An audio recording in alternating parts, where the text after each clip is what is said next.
तो खास जब इन लक्ष्मी नारायण का राज्य था,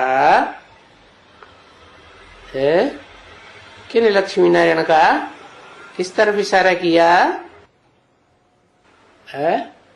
क्योंकि लक्ष्मी नारायण टाइटलधारी तो सतयुग में बहुत होते हैं।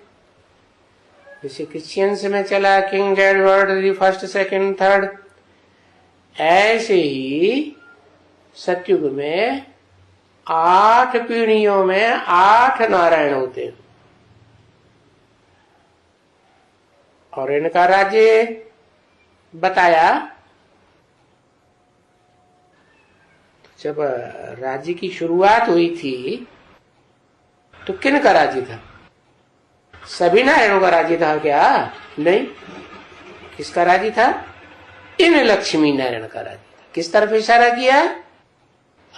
पीछे बाबा के लक्ष्मी नारायण का चित्र रहता था, उनकी तरफ इशारा किया। उनमें क्या खास बात और दूसरे नारायणों में क्या खास बात जो उनका राज्य नहीं होता है शुरू में? तो बताया इनके चारों ओर प्रकाश का वलय दिखाया है। ये ज्ञान की रोशनी की दुनिया में रहते हैं, या ज्ञान ही ज्ञान, अज्ञान की बात ही नहीं। इसलिए विष्णु को चित्र बनाते हैं भक्ति मार्ग में, तो नेपाल में तालाब में दिखाया गया। क्या नाम ही उनका रख दिया, नारायण। नार माने ज्ञान जल, अयन माने घर। कहाँ रहते हैं? ज्ञान जल के तालाब में रहते हैं। तो ये लक्ष्मी नारायण हैं। बाकी सब लक्ष्मी नारायण की बुद्धि इतनी नहीं चलती ज्ञान में। चलेगी सोना जो कुछ भी सुना सुनाया है, रटा रटाया है, वह उसी बातों में चलती है। बाकी मनन चिंतन मंथन करें, नए नए पॉइंट निकालें, वो नहीं होता है। क्योंकि जब पहले पहले इन लक्ष्मी नारायण का राज्य था, तो पहली पहली डिनास्टी में तो पहला पहला ही होगा ना। पीछे वाली डिनास्टी में दूसरे होंगे, अंतिम डिनास्टी में कमजोर होगा।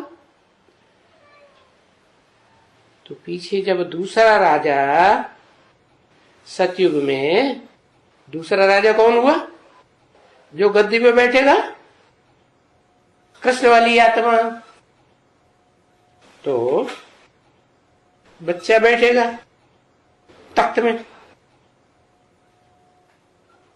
तब कहेंगे कि अच्छा भाई अब राज्य में बढ़ोतरी होती है, संख्या की वृद्धि होने लगती है। कितनी वृद्धि हो जाती है?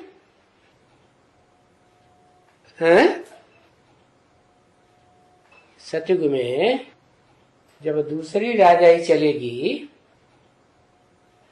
तो 9 लाख आबादी हो जाएगी दूसरे राज्य में, कृष्ण के राज्य में अंत तक।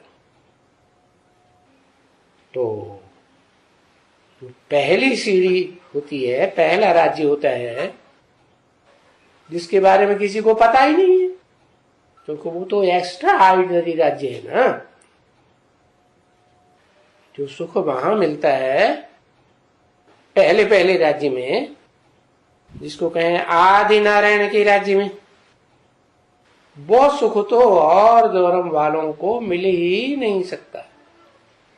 ऐसा क्या सुख होता है वहां? ऐसा सुख होता है कलातीत। क्या? उसको 16 कलाओं में नहीं बांधा जा सकता। सूर्यवंशी है ना, सूर्य को कोई कलाओं में बांधा जाता है? नहीं। चंद्रमा की कलाएं होती हैं, चंद्रमा 16 कला संपूर्ण, चंद्रमा कलाहीन। तो वहां अतीन्द्रिय सुख होता है। क्यों कलातीत? इसलिए कलातीत कि वहां इंद्रियों के सुख की दरकार रहती नहीं। इंद्रियों का सुख जो होता है वो फिर भोगी देवताओं के लिए गाया हुआ है। उन्हें भोग जरूर चाहिए, इसलिए देवताओं की जब पूजा करते हैं तो भोग जरूर लगाते हैं। तो अब वो भोग कोई भी इंद्रियों का हो, मोस्टली तो वो त्रेता के अंत तक भी ज्ञानेंद्रियों का ही भोग लगाते हैं। त्रेता के अंतिम सीढ़ियों में कर्मेंद्रियों का परिवर्तन होने लगता है, तब ही आधा विनाश हो जाता है दुनिया का। तो बताया कि